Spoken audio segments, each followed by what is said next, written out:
Welcome to the channel. Welcome to Banter in the Box. One flew over the Clockhouse nest. It's the Game Week 22 review. No managers went into the transfer market in Game Week 22. That doesn't happen very often. In this edition of Banter in the Box, we have got your Game Week 22 winners and losers. 3 winners, all picking up a Manager of the Season point. 3 losers, all losing a Manager of the Season point. Your normal player review. And we've got the FFFL Cup second round preview. This weekend sees 8 teams in the second round vying to reach the quarterfinals of the Family Fantasy Football League Cup. I'll be giving you my predictions on how those games are going to go. And we've got a Manager of the Season update. It was worth 10 Manager of the Season points plus a bonus point if you could tell me who the fuck is that. Did anyone get it right? All will be revealed. So, your Game Week 22 winners. Take a bow. Legends 23 manager Keith Simons climbed 1 place up to 6th in the table. You have to go back to Game Week 16 for the last time Keith was as high as 6th. Take a bow also the big Boston Cogless manager Niall Ponsford climbed to the top of the table. Last time Niall was top, 8th of September 2023, over 2 years ago. But he is back on top of the Family Fantasy Football League, and can he stay there is the question. But the biggest Game Week 22 winner, your eyes are not deceiving you, Clockhouse Rangers manager, great Uncle George Moody. Despite staying bottom of the Family Fantasy Football League, George picked up his first weekly win of the season with 44 points. 3 managers got 44 points in Game Week 22, but George took the weekly win by virtue of goals scored. 1 Manager of the Season point to those 3. Your Game Week 22 losers, hang your head in shame. Dimmy's Dynamo's manager Megan Hoxby, pictured there on the left, fell 1 place to 7th. You have to go back to Game Week 9 for the last time Meg was as low as 7th.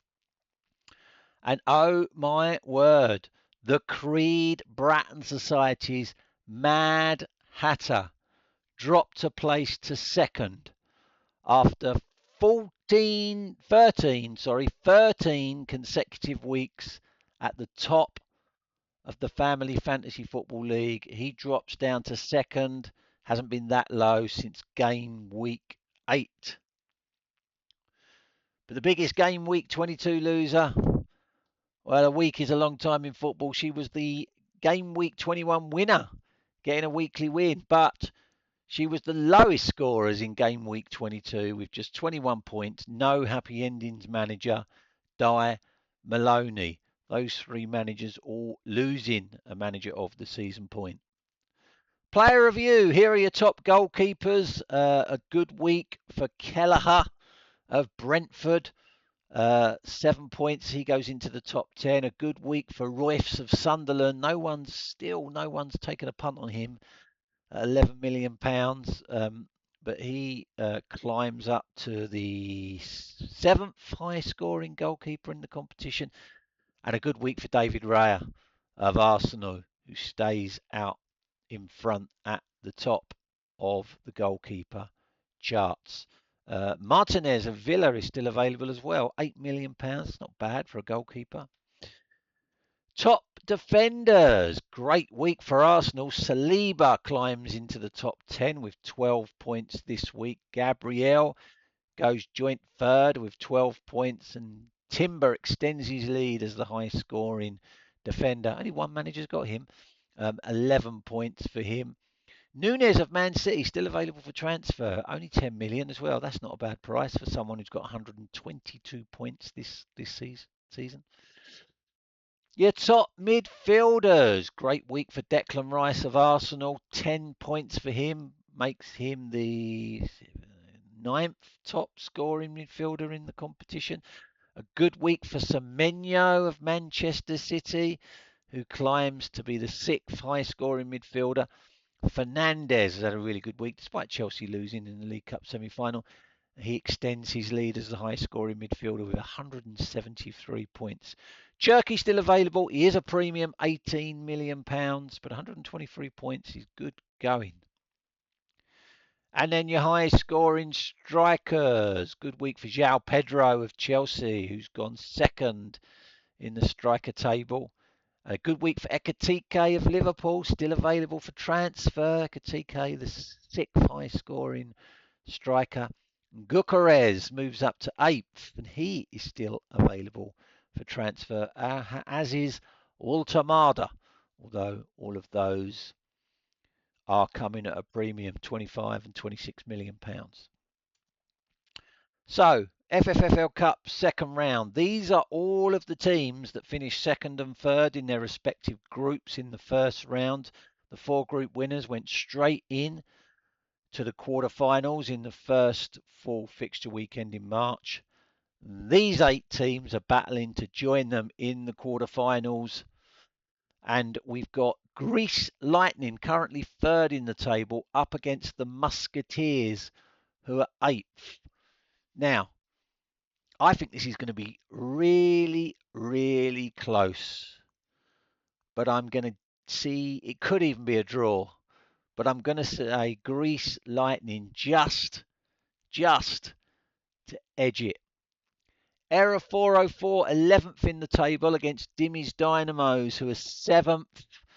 I think this is an upset. Error 404 are going to win this one for me. Dimmy's Dynamos in bad form. Edie's 11, 10th in the table, up against the Creed Bratton Society, who is second. This is going to be the shock of the round. Edie's 11 to win this for me, fairly comfortably. The Creed Bratton Society's form is been dipping for a while now. It's amazing they held on to the top spot for so long. But the season is starting to crumble, and I can see them, the cup holders, the Creed Bratton Society, being eliminated this weekend.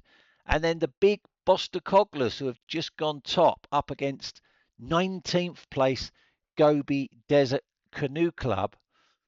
But I think this is going to be close, and I'm actually going to predict cup specialists Gobi Desert Canoe Club to pull off a shock and win this one, which will leave the cup wide open. They're my predictions. Join along at home with your predictions for the FFFL Cup second round.